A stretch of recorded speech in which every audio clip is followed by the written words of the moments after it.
into hour number 3. We've only got Mr. T, Webster Tarpley, historian and economist, on for 5 minutes. I'm probably going to try to get him on tomorrow or the next few days because he's been breaking down what's happening in Egypt. They're now saying Mubarak will step down. I've been hearing that for 3 weeks, but it looks like he probably is this time. Webster, briefly, give us your analysis and breakdown of what's happening right now in Egypt.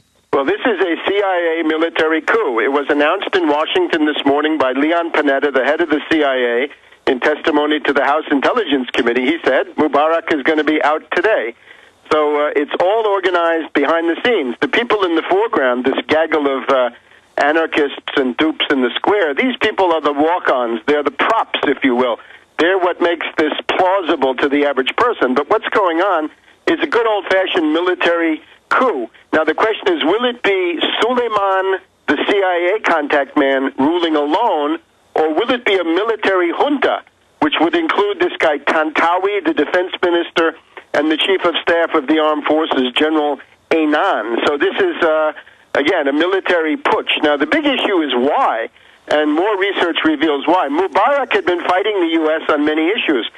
In August of 2009, the U.S. had demanded a U.S. nuclear umbrella for Israel, Egypt, the Saudis, and the Emirates of the Gulf, all against Iran. This would be to create that Arab, Sunni, and Israel and U.S. front against the Iranians. And Mubarak said no. He rejected it. He said, I will not normalize with Israel unless I negotiate directly with them and get certain things in return. And that encouraged the Saudis to also say no. There's also a conflict about what's going to happen in Lebanon. Mubarak has been saying, I don't want the future of Lebanon determined by this fake report of this hoped-up United Nations commission, which is corrupt as the day is long. He says the future of Lebanon should not depend on some outside committee. And the last conversation that I can find between Obama and Mubarak, January 19th, Obama calls Mubarak and thanks him for supporting the commission, which was a pretty heavy-handed warning, I guess, because it's clear that Mubarak is not supporting the commission. This track record goes way back. In late 2006, Mubarak was saying, it's too soon for the U.S. to leave Iraq. Stop leaving Iraq. You're making me, less secure. The general idea is that Mubarak wants the status quo unless changes in the status quo benefit. So he's Mubarak. like Admiral Fox Fallon 3 years ago. He doesn't want World War III. He's a butcher. He's a thug. He's a torturer. But he wouldn't get in line for World War III and the strategic attacks on Iran. And so they're sending a message to Jordan. They're sending a message to Saudi Arabia. They're sending a message to Yemen, to everybody else. You do what we say or we will trigger your overthrows right now. Yes, and the result is now that the attack on Iran comes closer. That's the wonderful singing tomorrows out of all of these young dupes in the square. What they have done is, if this happens now, if this goes through, because it may not, Panetta may be talking through his hat, and the networks may be talking through their hat. But if this goes through, the war with Iran becomes easier, because Egypt is eliminated as somebody saying, no, we're not interested.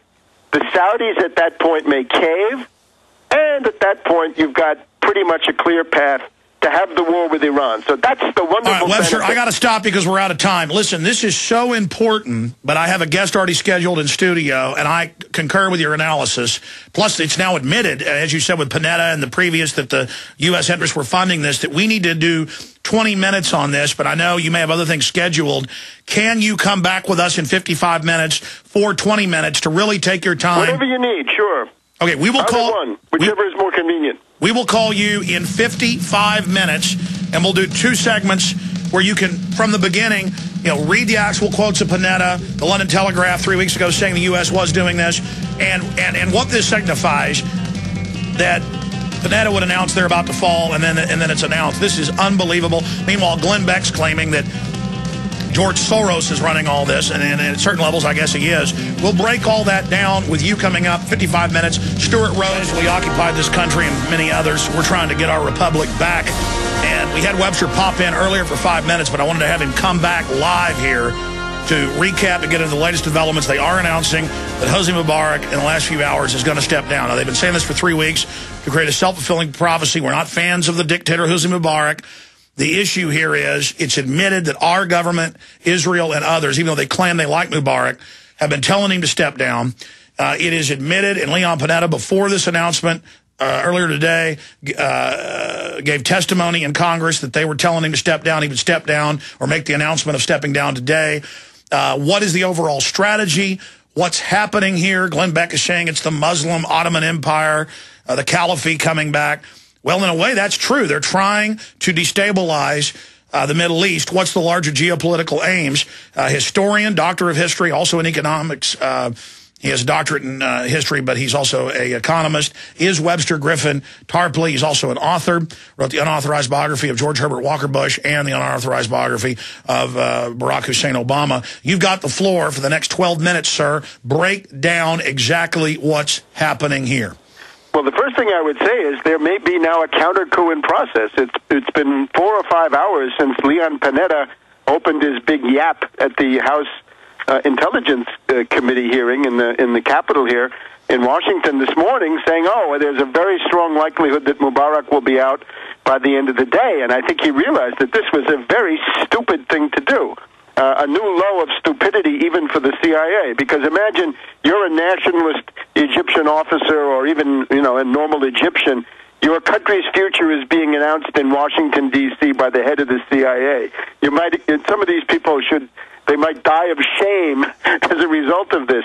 So there could be a nationalist backlash of nationalist officers in the Egyptian military and elsewhere that don't want to go along with this, right? Typically, if the generals want to go one way, the colonels might want to go another way. That's what happened in Egypt in 1952 when Nasser came in as the revolt of the colonels. There might also be an inter-service rivalry.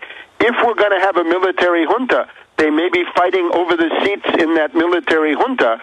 And if the army is getting too many seats, remember the Air Force is where Mubarak came from, and the attitude of the Air Force has been a kind of a question mark. Much of his cabinet is Air Force. Right, so maybe the Air Force is fighting the Army for seats in the junta. Anyway, I don't think it was very smart of Panetta to announce this. On the other hand, that may be what they had to do. In other words, the U.S. side, it seems to me they saw that these crowds were dwindling. There was a big hysteria in the last couple of days that the crowds were bigger than they ever were.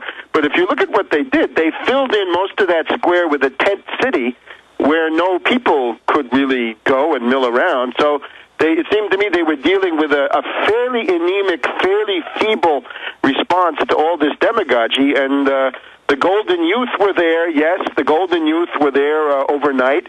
And the Muslim Brotherhood would come in on Fridays and other days when they wanted something. I don't think they ever got much over 50,000, and I think if they had, they would have shown it to us, right? Compare what you've seen in that square in Cairo to the Obama inauguration. The Obama inauguration was indeed something in the area of 750,000 or something like this. Nothing like that in Egypt. So. Yeah, this looks more like a sports stadium of 60,000 people. They keep showing tight shots of it on Al Jazeera. Right. The Pope gets that, 2 or 3 times a year. In the summer, the Pope can get that pretty much every week.